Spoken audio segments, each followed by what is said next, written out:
Hello students, welcome back to physics with Shubham sir. आज हम लोग नया लेक्चर लेके आ गए हैं वेक्टर्स सीरीज़ में।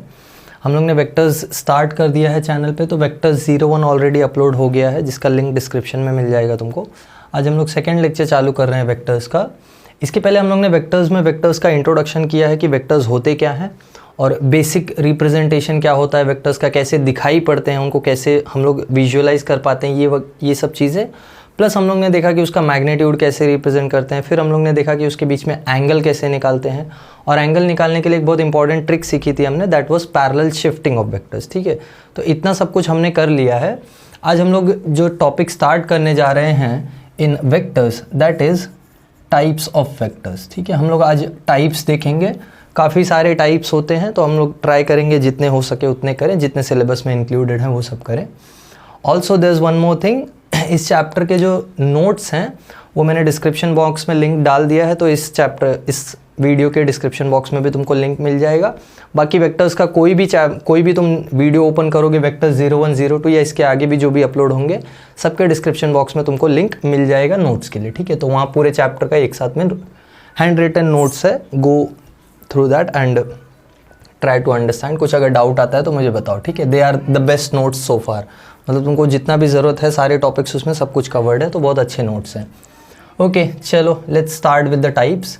हम लोग टाइप्स ऑफ वेक्टर्स का बात करते हैं। First type that we are going to talk about is equal vectors. ठीक है, इक्वल वेक्टर्स क्या होते हैं? Equal vectors are basically vectors which have same magnitude and same direction. Very simple definition, कुछ बड़ी बात नहीं थी। Same magnitude and same direction. ठीक है, ये होते हैं इक्वल वेक्टर्स। जैसे एग्जाम्पल देख लो, एग्जाम्पल क्या होगा? एग्जाम्पल हो जाएगा, ये एक वेक्टर है ए वेक्टर और ये दूसरा वेक्टर है बी वेक्टर, और ये दोनों वेक्टर्स का स्पेशलिटी ये है कि दोनों का मैग्नीट्यूड और डायरेक्शन सेम है। This is B vector. तो इसका मीनिंग क्या है? इसका मीनिंग है A vector is equal to B vector. ठीक है, सिंपल था, कोई इतना परेशानी का बात नहीं था, बहुत ईजी है। चलो, second that we are going to talk about is parallel. ठीक है, पैरेलल वेक्टर्स भी बता देता हूँ। What are parallel vectors? Parallel vectors are basically vectors which are in same direction. कौन से vectors? Which are in same direction, which have same direction. ठीक है, सेम डायरेक्शन मतलब ऐसा ज़रूरी नहीं है कि इनका मैग्नीट्यूड सेम हो, नहीं, सिर्फ डायरेक्शन से मतलब है अपने को।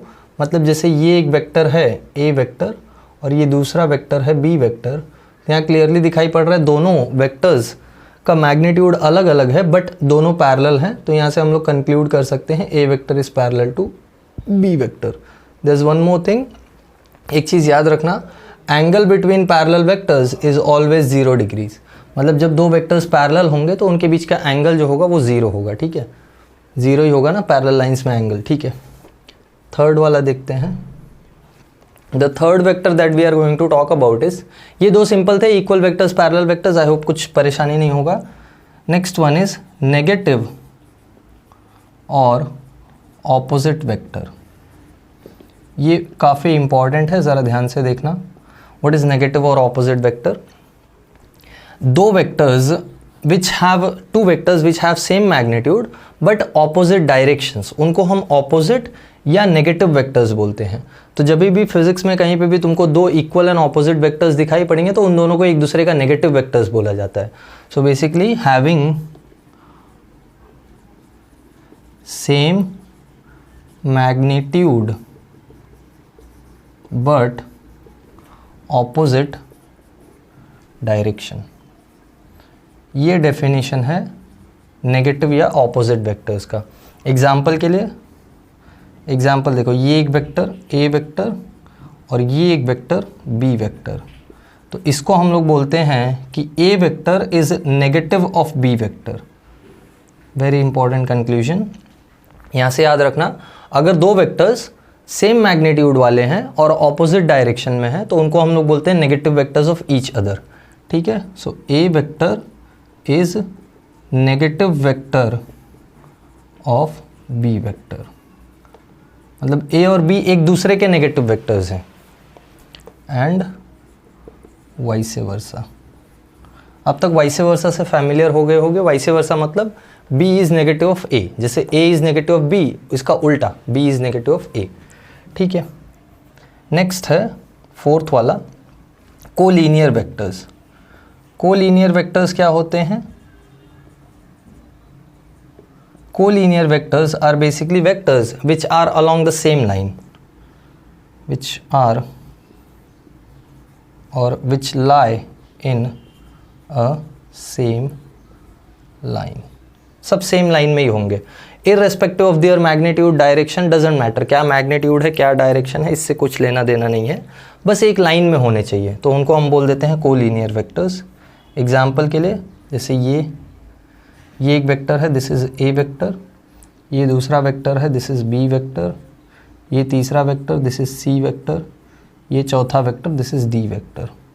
No all of them have different magnitudes, बस एक चीज़ कॉमन में है कि they are all collinear, so therefore A B C and D are collinear. तुम कोलीनियर प्रूफ करने का ट्रिक सीखोगे। दो वेक्टर्स कोलीनियर कब होते हैं ये प्रूफ करने का ट्रिक तुम मैथ्स में सीखोगे, जब तुम एक वेक्टर को बाकी दो के लीनियर सम में रिप्रेजेंट कर सको तो हम प्रूफ कर देते हैं कि ये कोलीनियर है। तो ये तुम मैथ्स में सीखोगे कि दो वेक्टर्स को या तीन वेक्टर्स को कोलीनियर कैसे प्रूफ किया जाए। So if you can represent one of them in linear combination of other two, then you can prove that these two vectors are या these three vectors are collinear. तो ये फिलहाल के लिए तुमको प्रूफ वगैरह करने का ज़रूरत नहीं है, तुमको बस इतना समझ के रखना है कि वेक्टर्स कोलीनियर होते हैं, मतलब वो सेम लाइन में होते हैं। ठीक है, नेक्स्ट क्या है? नेक्स्ट है coplanar vectors. What are coplanar vectors? Coplanar vectors are basically vectors which lie in the same plane. Same plane में होने चाहिए। प्लेन मतलब समझता है ना 2D सर्फेस, एक 2D सर्फेस में उनको हम लोग एक्यूमुलेट कर सकें तो उनको हम बोलेंगे कोप्लेनार वेक्टर्स। जैसे मैं ये दो वेक्टर्स लेता हूँ, सपोज कर लो ये मार्कर वेक्टर्स है, इनके कैप्स उनके एरो हेड्स हैं और ये यहाँ से स्टार्टिंग पॉइंट है, टेल और हेड। ठीक है, इमेजिन करो ये दो वेक्टर्स हैं, समझ में आ रहा है? जैसे मैं यहाँ दो वेक्टर्स ड्रॉ करूँ, जैसे मैं यहाँ पे ड्रॉ कर देता हूँ दो वेक्टर्स, तुमको कोप्लेनार वेक्टर ठीक से समझना पड़ेगा। ज़रा देख लो, जैसे यहाँ पे मेरे पास है एक वेक्टर A और ये एक वेक्टर है B, तो ये दोनों इस बोर्ड के प्लेन में लाई कर रहे हैं ना। जैसे इमेजिन करो ये वेक्टर है A और ये है B, तो ये A और B ये दोनों इस बोर्ड के प्लेन में लाई कर रहे हैं। अब ज़रा ध्यान से देखो, इन दोनों वेक्टर्स को मैं ऐसे रखूँ तो ये इस प्लेन में लाई कर रहे हैं, मैं इनको ऐसे रखूँ तो ये इस प्लेन में लाई कर रहे हैं, मैं इनको ऐसे रखता हूँ तो ये इस प्लेन में लाई करते हैं। मतलब दो वेक्टर्स कैसे भी रख दो तुम, चाहे तुम ऐसे रखो तो ये इस प्लेन में लाई करेंगे। समझ में आ रहा है क्या बोल रहा हूँ मैं? दोनों हमेशा एक तो कोई 2D सरफेस कॉमन शेयर करेंगे।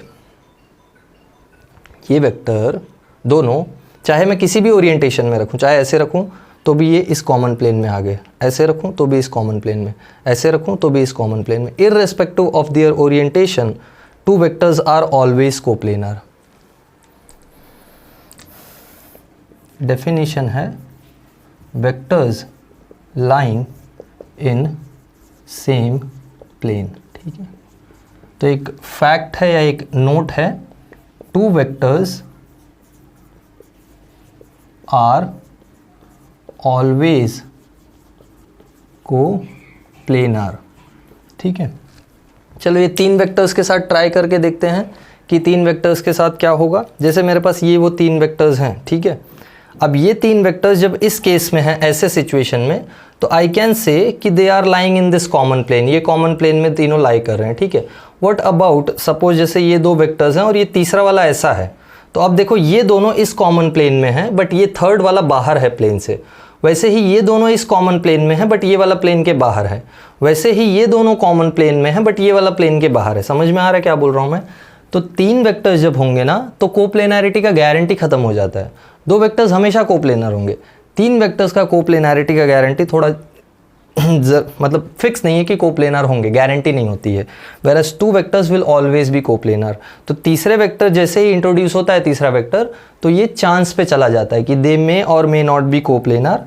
और इनको प्रूफ करने के लिए भी तुमको मैथ्स में फॉर्मूला मिलेगा, फिजिक्स में भी तुम कभी कभार बहुत रेयरली यूज़ करोगे, बट आई डोंट थिंक तुमको कोप्लेनैरिटी प्रूफ करने के लिए फिजिक्स में है, ज़रूरी नहीं है। याद रखना, more than two vectors may और मे नॉट बी कोप्लेनर।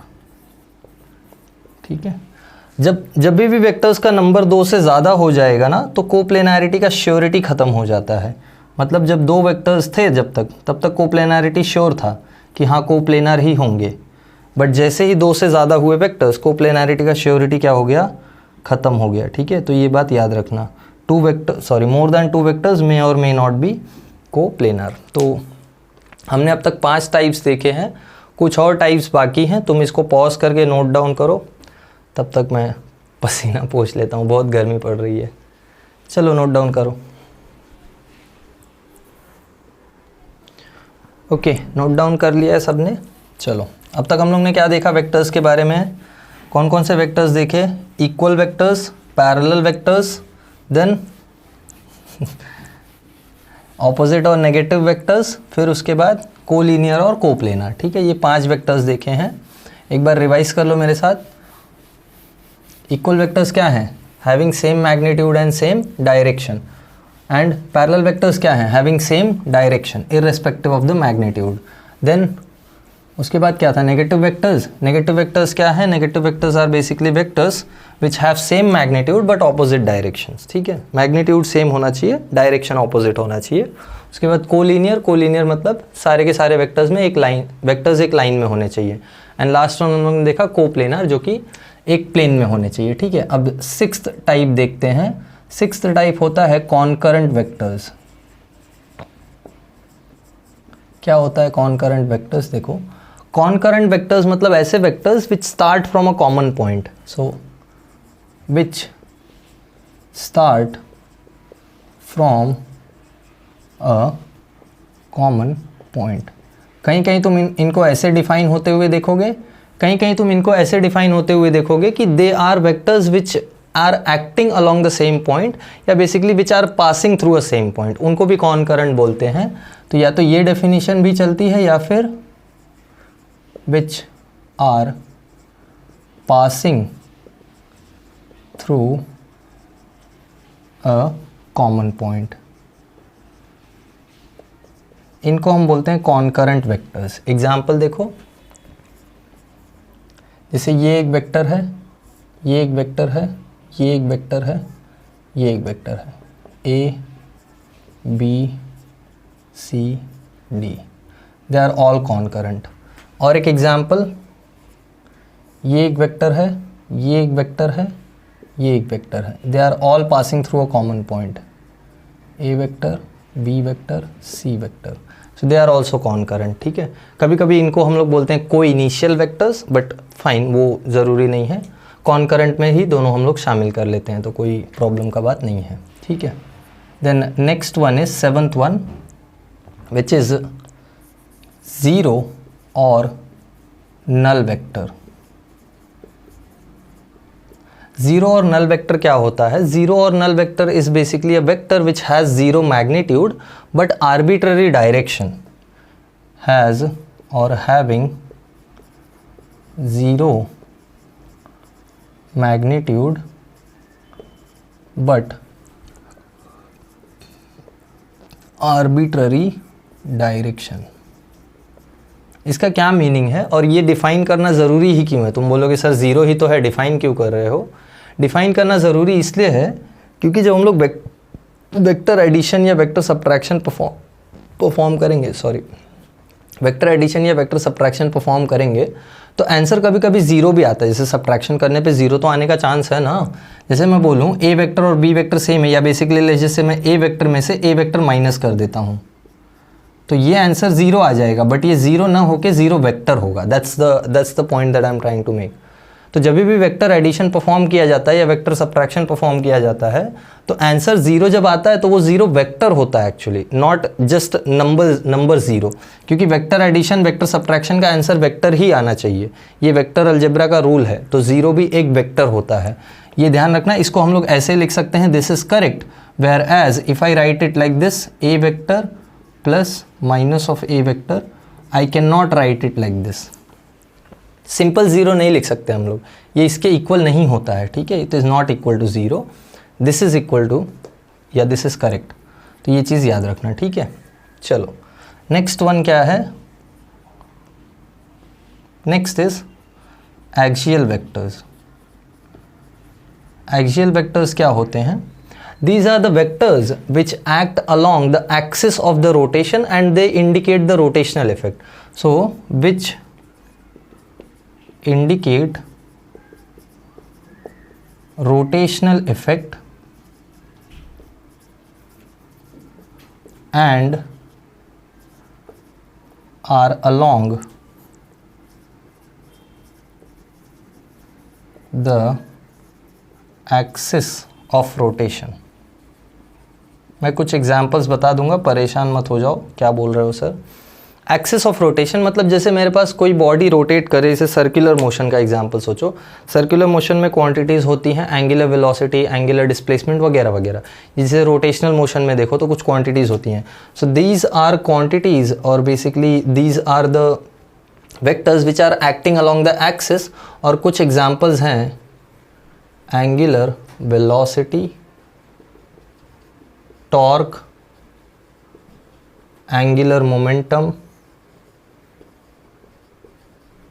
वगैरह वगैरह, ठीक है। वगैरह वगैरह को हम लोग कैसे लिखते हैं, एटसेट्रा। तो angular velocity, angular momentum, torque, ये सब, एंगुलर डिस्प्लेसमेंट, ये सब, एंगुलर एक्सेलरेशन, ये सब जो वेक्टर्स है ना, they are all axial vectors. जैसे कोई एक बॉडी सर्कुलर मोशन परफॉर्म कर रहा है ऐसे, late this be a body performing circular motion, या रोटेशनल मोशन, जैसे फैन के विंग्स रोटेट करते हैं तो फैन पे जो टॉर्क लगने वाला होता है वो उसके रोटेशन के एक्सिस के आउटसाइड या इनसाइड होता है। So that's how you can represent. जैसे ये एक सर्कुलर मोशन परफॉर्म कर रहा है बॉडी, तो इसमें अगर मुझे एंगुलर वेलोसिटी दिखाना है, जैसे इसकी v वेलोसिटी ऐसे है टेंजेंशियल, ये वेलोसिटी v है, तो इसमें अगर मुझे एंगुलर वेलोसिटी दिखानी है तो angular velocity is like this, ये एक्सियल वेक्टर है। तो omega is axial vector which is angular velocity, ठीक है। So this is how the axial vector looks like. Axial vector कभी यहाँ हो सकता है, कभी नीचे भी हो सकता है। याद रखो ये सर्कल के एक्सिस के अलॉन्ग है, ये सर्कल है ना, तो सर्कल का एक्सिस, नेचुरल एक्सिस ये होता है, तो ये सर्कल के एक्सिस के अलॉन्ग हो गया, ठीक है।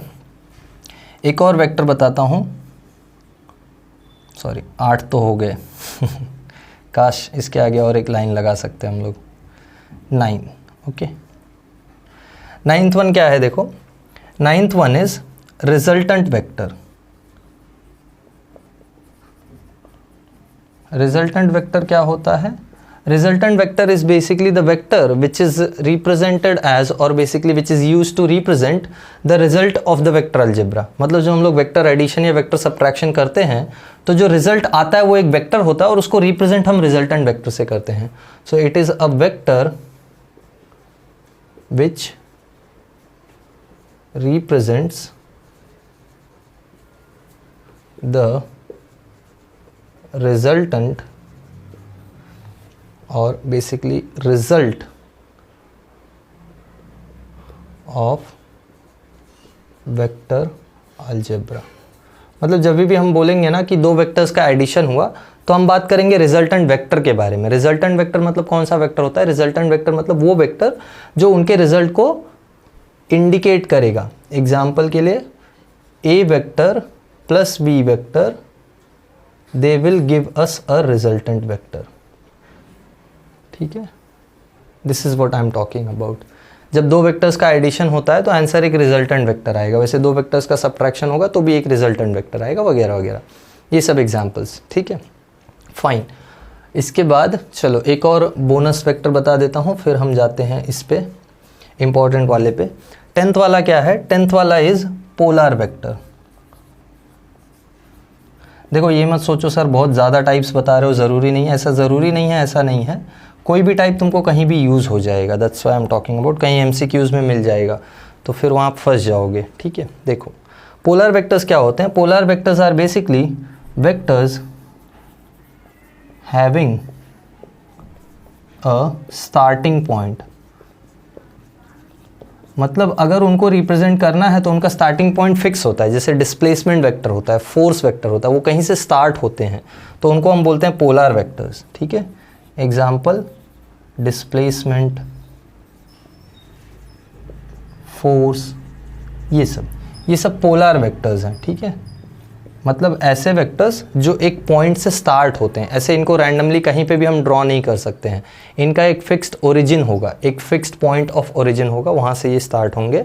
तो ऐसे वेक्टर्स को हम लोग बोलते हैं पोलर वेक्टर्स। ठीक है, ये नोट डाउन करो, फिर हम कुछ और 2-3 टाइप्स कर लेते हैं, 2 टाइप्स और बाकी हैं, 2 टाइप्स और कर लेते हैं, फिर सारे टाइप्स हो जाएंगे वेक्टर्स के। ठीक है, नोट डाउन करो अच्छे से, सारे पॉइंट्स अच्छे से नोट डाउन करना, एग्जाम्पल्स को अच्छे से देख के समझ के लिखो।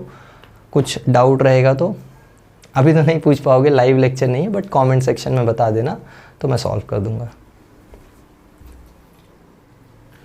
ओके, आई होप सबने नोट डाउन कर लिया है। कौन कौन से वेक्टर्स किए हमने? कॉनकरेंट वेक्टर्स, फिर और कौन सा किया? ज़ीरो वेक्टर किया, फिर एक्सियल वेक्टर किया, फिर क्या रिजल्टेंट, और देन लास्ट में हमने किया कौन सा वाला लास्ट में किया? Polar vectors. ठीक है, चलो इतने वेक्टर्स अब तक हम लोग ने देख लिए हैं। कॉनकरेंट जो कॉमन पॉइंट से स्टार्ट होते हैं या एक कॉमन पॉइंट से पास होते हैं। ज़ीरो मतलब ऐसा वेक्टर जो एडिशन करने पे जब ज़ीरो आता है तो उसका रिजल्ट प्रेजेंट करने के लिए या उसका रिजल्ट दिखाने के लिए एक नया वेक्टर बताया हम लोग ने, ज़ीरो वेक्टर। ज़ीरो वेक्टर का स्पेशलिटी क्या है? स्पेशलिटी ये है कि मैग्नीट्यूड ज़ीरो होता है बट डायरेक्शन आर्बिट्रेरी होता है। अच्छा, आर्बिट्रेरी वर्ड का मतलब समझता है? आर्बिट्रेरी मतलब रैंडम, तो उसका डायरेक्शन फिक्स नहीं है, तुम डायरेक्शन बता नहीं पाओगे। ठीक है, that's why we have given it a name called as arbitrary direction. Okay, अब हम लोग एक बहुत इंपॉर्टेंट टाइप देखने जा रहे हैं, दैट इज़ कितने हो गए? 10 हो गए ना, 11th वाला, and this is called as unit vector. अब ज़रा यूनिट वेक्टर को ध्यान से सुनना और समझना। यूनिट वेक्टर होता क्या है? जैसे कोई भी यूनिट वेक्टर का फर्स्ट ऑफ ऑल मैं तुमको डेफिनेशन देता हूँ। It's a vector having magnitude 1। ठीक है, इसका यूनिट मैग्नीट्यूड या 1 मैग्नीट्यूड होता है। तो इसका डायरेक्शन क्या होगा तुम पूछोगे? डायरेक्शन यूनिट वेक्टर का it is always such that it is in the direction of the vector whose direction we are defining. अब ये क्या बोला मैंने? ये ऐसे बोला मैंने कि अगर जैसे मेरे पास एक वेक्टर है, सुनो, ए वेक्टर, तो इसको मैं एक तरीके से रिप्रेजेंट कर सकता हूँ, इसका मैग्नीट्यूड इनटू एक यूनिट वेक्टर जो इसके डायरेक्शन में है। This is the significance of unit vector. So it is used to give direction to a vector और बेसिकली टू वेक्टर्स। वेक्टर्स को डायरेक्शन देने के लिए इनका यूज़ किया जाता है। मतलब जैसे ए वेक्टर है तो उसका डायरेक्शन कैसे पता चले कि क्या डायरेक्शन है, डायरेक्शन का वैल्यू क्या है? तो डायरेक्शन का वैल्यू निकालने के लिए ए वेक्टर को हम एक फॉर्म में लिख सकते हैं। वो फॉर्म ये होता है कि उसका मैग्नीट्यूड इनटू उसका डायरेक्शन, और उसका डायरेक्शन क्या है? उसका direction is basically unit vector in the direction of that vector. तो देखो ना, ए के मैग्नीट्यूड में 1 से मल्टीप्लाई कर दोगे तो कोई चेंज तो आएगा नहीं, बट डायरेक्शन से मल्टीप्लाई किया तो डायरेक्शन मिल जाएगा। तो जैसे मैं बोलूँ, जैसे मेरे पास एक वेक्टर है, इट्स लाइक कि जैसे मैंने एक बोला force is equal to 10 newton in east direction. तो देखो क्या है, ये फोर्स को मैंने रिप्रेजेंट किया है उसके मैग्नीट्यूड एंड उसके डायरेक्शन के टर्म्स में, दिखाई पड़ रहा है? तो ये ईस्ट जो होगा ना, ईस्ट का एक अपना यूनिट वेक्टर होगा जो ईस्ट डायरेक्शन को रिप्रेजेंट कर रहा होगा। ईस्ट का एक अपना यूनिट वेक्टर होगा जो उस डायरेक्शन को रिप्रेजेंट करता है। तो ये बेसिकली फोर्स का मैग्नीट्यूड और एक यूनिट वेक्टर है जो ईस्ट के डायरेक्शन में है। तो वैसे ही ये ए का मैग्नीट्यूड और एक यूनिट वेक्टर जो ए के डायरेक्शन में है। तो यहाँ से यूनिट वेक्टर अगर हम फाइंड करने का फॉर्मूला निकालें तो क्या हो जाएगा? Unit vector, unit vector is vector divided by its magnitude. ये यूनिट वेक्टर का फॉर्मूला है। This is very important. देखो अभी तुमको वेक्टर्स को पता नहीं है कि क्या यहाँ पे लिखना है, यहाँ पे क्या लिखना है वगैरह वगैरह, तो इसलिए तुमको थोड़ा कंफ्यूजिंग लगेगा। But let me tell you, ये यूज़ कहाँ होगा? ये यूज़ ऐसे जगह पे होगा, तुमको एग्जाम में क्वेश्चन दे देगा, एक वेक्टर देगा और बोलेगा कि find the unit vector in the direction of this vector या find the unit vector along this vector. तो ये ध्यान रखना, ए कैप क्या है यहाँ पे, इसको हम लोग ए कैप या ए हैट बोलते हैं। ठीक है, this is read as A cap. A cap is a unit vector in the direction of A vector. A vector के डायरेक्शन में एक यूनिट वेक्टर है ए कैप। ठीक है, इसको रीड करने का तरीका यहाँ पे मैंने लिख दिया है, it is read as A cap. A cap is a unit vector in the direction of A vector. तो जैसे मेरे पास कोई एक बी वेक्टर है तो उसको मैं रिप्रेजेंट कर सकता हूँ उसका मैग्नीट्यूड इनटू एक यूनिट वेक्टर जो उसके डायरेक्शन में है। तो यूनिट वेक्टर क्या हो जाएगा, यूनिट वेक्टर हो जाएगा बी वेक्टर अपॉन बी का मैग्नीट्यूड। ठीक है, समझा? डोंट वरी, धीरे धीरे और समझ में आएगा जब हम लोग इसको अच्छे से देखेंगे। जैसे सपोज मेरे पास एक 2 डायमेंशनल वेक्टर है, तो 2 डायमेंशनल वेक्टर में मैं कंसिडर कर लेता हूँ वेक्टर एक्स और वाई डायमेंशन में है। तो जैसे समझो ये मेरा एक्स और वाई एक्सिस हो गया, ठीक है, this is x axis, this is why axis. तो ये एक वेक्टर है जो एक्स और वाई एक्सिस में है, let me call this as A vector. ठीक है, अब ज़रा ध्यान से देखो, ये वेक्टर का डायरेक्शन कुछ तो एक्स में भी है और कुछ तो वाई में भी है ना, हाँ या ना? इसका डायरेक्शन कुछ एक्स भी है कुछ वाई भी है, क्योंकि ये एक्स और वाई दोनों में है ना। तो जो एक्स एक्सिस के अलॉन्ग डायरेक्शन देता है ना, उस यूनिट वेक्टर का नाम है आई कैप, और जो वाई एक्सिस का डायरेक्शन देता है उसका नाम है जे कैप। मतलब एक्स और वाई के अलॉन्ग फिक्स यूनिट वेक्टर्स हैं। जो एक्स का डायरेक्शन यूनिट वेक्टर देगा वो फिक्स है आई कैप, क्योंकि एक्स एक्सिस फिक्स है ना, एक्स एक्सिस का तो एक ही डायरेक्शन होगा ना हमेशा।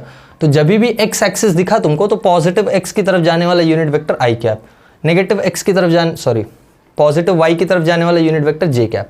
वैसे ही एक अगर z एक्सिस का भी बात करूं मैं, तो z एक्सिस की तरफ जाने वाले वेक्टर को बोलते हैं हम लोग k कैप।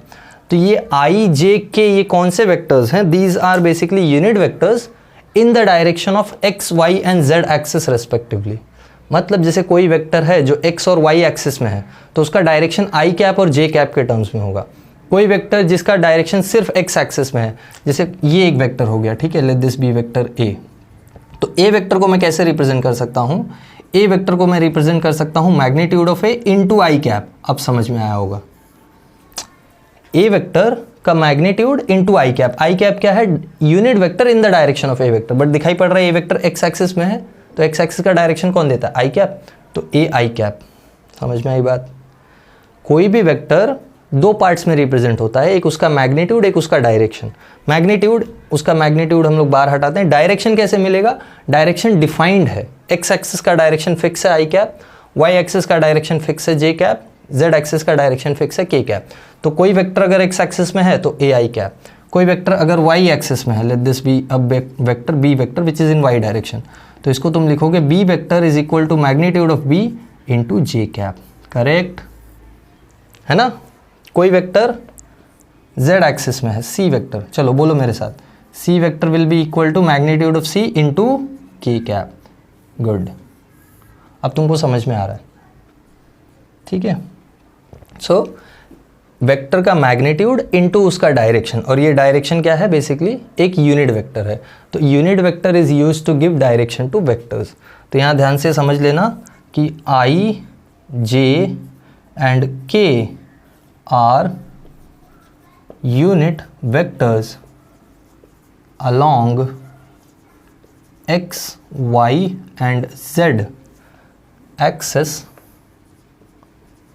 respectively। तो ये एक यूनिट वेक्टर का आइडिया है। तो जैसे मैं बोलूँ कि कोई एक वेक्टर है जो x और y दोनों में है, उसकी कुछ वैल्यू x में है कुछ वैल्यू y में है, तो मैं कैसे लिखूंगा ज़रा ध्यान से देखो। जैसे ये वाला वेक्टर मैं 2 डायमेंशनल वेक्टर ले लूँ, for a vector in 2D। 2D में कोई वेक्टर है अगर x और y एक्सिस में, तो उसको कैसे रिप्रेजेंट किया जा सकता है? ज़रा ध्यान से देखना। यहाँ पे मैं यहाँ पे तुमको वेक्टर्स का रिप्रेजेंटेशन, एक्चुअल मैथमेटिकल रिप्रेजेंटेशन सिखा रहा हूँ। ये हो जाएगा a vector is equal to a का वैल्यू x एक्सिस में इंटू आई कैप, ये हो गया vector in x axis, plus a का वैल्यू y एक्सिस में इंटू जे कैप। ये होता है mathematical representation of a 2D vector. अगर 3D वेक्टर होता, फॉर अ 3D वेक्टर, जैसे मेरे पास है वेक्टर r, तो r vector will be equal to R X I cap plus R Y J cap plus R Z K cap. मतलब कोई vector का वैल्यू जिस एक्सिस में है उस एक्सिस में उसका पर्टिकुलर वेक्टर हम लोग बना सकते हैं। जैसे ए वेक्टर का वैल्यू एक्स एक्सिस में कुछ है और वाई एक्सिस में कुछ है, तो उसका कंबाइंड वैल्यू जो है वो एक्स एक्सिस का वैल्यू प्लस वाई एक्सिस का वैल्यू, और वैल्यू में दो चीज़ें आती हैं, मैग्नीट्यूड और डायरेक्शन, मैग्नीट्यूड और direction, magnitude direction, magnitude direction, magnitude direction. ठीक है, ये बेसिक रिप्रेजेंटेशन होता है एक वेक्टर का उसके यूनिट वेक्टर्स के टर्म्स में। तो ये बहुत इंपॉर्टेंट इन्फॉर्मेशन है, ये याद रखना। जैसे ये एक की पॉइंट है, नोट डाउन कर लो, मैं साइड हो गया हूँ, इसको नोट डाउन कर लेना। ये एक की पॉइंट है, इसको याद कर लेना या नोट डाउन कर लेना अच्छे से। ये एक फॉर्मूला है जहाँ से ये मिला है, बाकी ये तो एग्जाम्पल्स हैं। फिर यहाँ से ये डायग्राम से ये आता है, ये याद रखना। बाकी ये सब तो बेसिक तुमको एग्जाम्पल देके समझाया कि क्या चल रहा है यहाँ पे। थोड़ा और इसको समझते हैं यूनिट वेक्टर को। जैसे ये नोट डाउन हो गया है, चलो जैसे अब मुझे यूनिट वेक्टर मिल गया है ना, तो मैं यूनिट वेक्टर का यूज़ करके वेक्टर्स को लिखना स्टार्ट करता हूँ।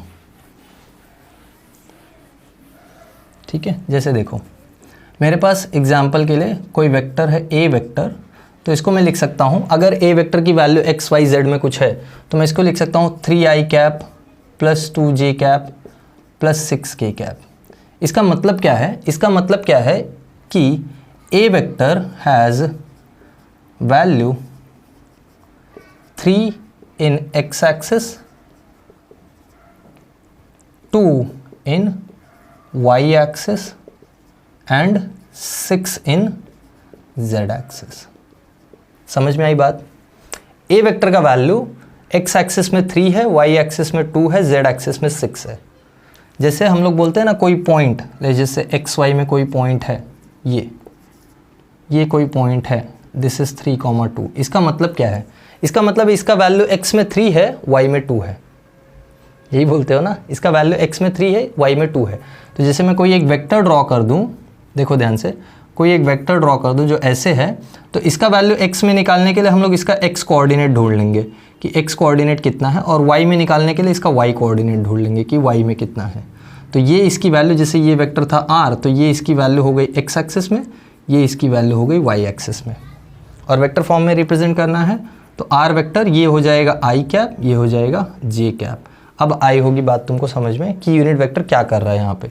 यूनिट वेक्टर डायरेक्शन दे देता है, बेसिक किसी भी वेक्टर को डायरेक्शन देने के लिए यूज़ कर लेते हैं हम लोग यूनिट वेक्टर। ठीक है, फाइन, ये हो गया यूनिट वेक्टर। एक लास्ट है पोजीशन वेक्टर।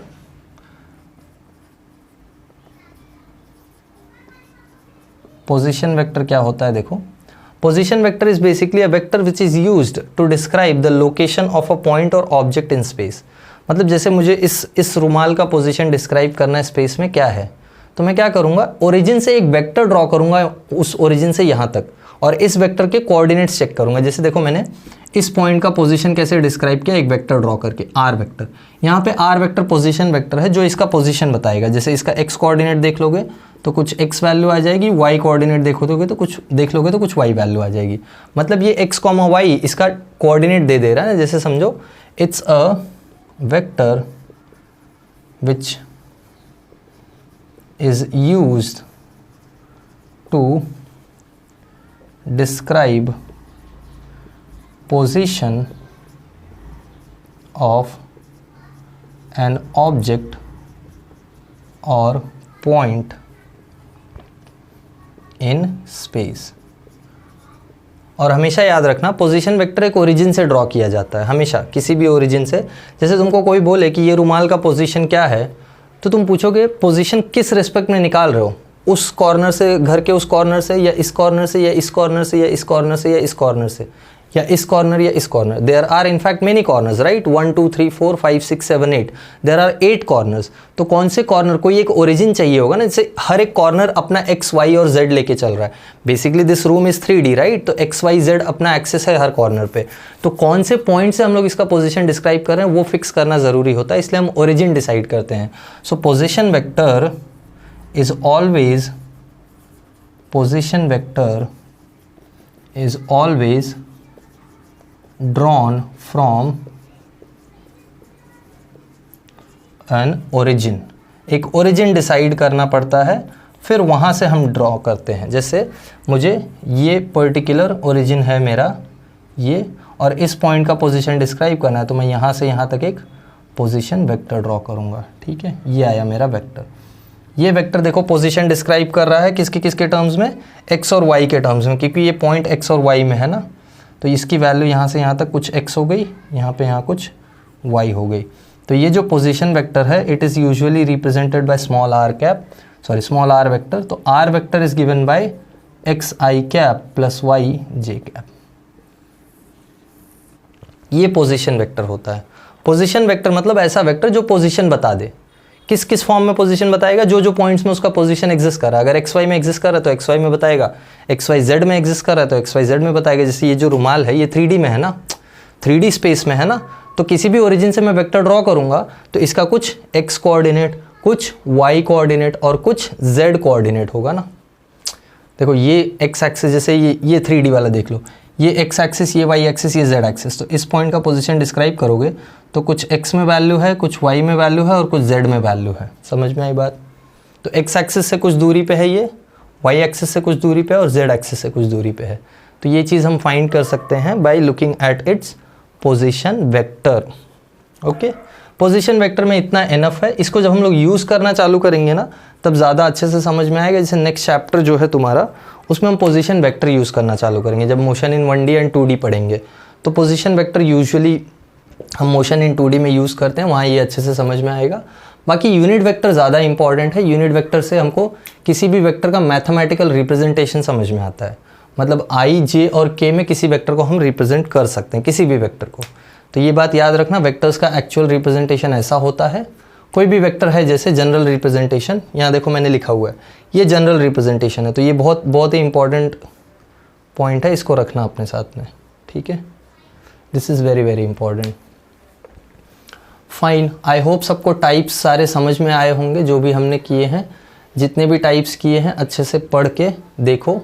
नोट्स मैंने डाल दिया है, लिंक इस वीडियो के डिस्क्रिप्शन में होगा, तो जाके चेक करना, वहाँ से भी पढ़ना, बुक से भी पढ़ो। बहुत सिंपल है ये वेक्टर्स, बस टाइप्स पे थोड़ा यूनिट वेक्टर पे ध्यान दो। क्या है यूनिट वेक्टर, कैसे यूज़ कर रहे हैं हम। यूनिट वेक्टर बेसिकली यूज़ होता है डायरेक्शन देने के लिए। अभी भी फंसे हुए हो तो मैं वापस क्लियर कर दे रहा हूँ। Unit vector is basically use to give direction. Direction देने के लिए यूज़ होता है। जैसे जो फिक्स एक्सेस हैं अपने पास, जो फिक्स डायरेक्शन है, जैसे एक्स एक्सेस का एक डायरेक्शन फिक्स है, वाई का डायरेक्शन फिक्स है, जेड का डायरेक्शन फिक्स है, तो ऐसे केसेस में उनके फिक्स यूनिट वेक्टर्स भी हैं। जैसे कहीं भी जाओगे एक्स एक्सिस डिफाइन करने के लिए, कहीं पे भी एक्स एक्सिस का डायरेक्शन देखने जाओगे तो हमेशा एक ही यूनिट वेक्टर से रिप्रेजेंट किया जाता है, वो आई कैप। कहीं भी वाई का डायरेक्शन देखोगे तो हमेशा जे कैप से, कहीं भी जेड का डायरेक्शन देखोगे तो हमेशा के कैप से, ठीक है। तो एक्स वाई जेड के डायरेक्शंस फिक्स हैं, तो कोई भी वेक्टर हम लोग एक फिक्स ओरिएंटेशन में रिप्रेजेंट कर सकते हैं, ठीक है। आई होप सबको टाइप्स सारे समझ में आए होंगे। इतने ही टाइप्स थे अपने को करने के लिए, बाकी तो ठीक है, होने को तो बहुत सारे टाइप्स हैं, बट इतने अपने सिलेबस के लिए इनफ है। तो आई होप सबको सब कुछ समझ में आया है। कुछ डाउट्स है, जैसा भी डाउट है मुझे बताओ कमेंट बॉक्स में। थोड़ा डिस्क्रिप्शन अगर कॉम्प्लिकेटेड लगा है तो भी मुझे बताओ, मैं और सिंप्लीफाई करता हूँ। बट ये जितना हो सकता था, मतलब जितना ज़रूरी चीज़ें वो मैंने सारी बताई हैं, तो that's why it may have been a bit complicated. But तुम सिंपल मोटा मोटा बड़ा बड़ा ऊपर से पिक्चर ले लो इसका। ऊपर से पिक्चर क्या है, ऊपर से picture is basically it is use to give direction, बस और कुछ नहीं। डायरेक्शन देने के लिए यूज़ होता है, और एक्स वाई जेड का आई जे के होता है, बस ये याद रख लो, इतना इनफ है, ठीक है। चलो will stop it here for the day.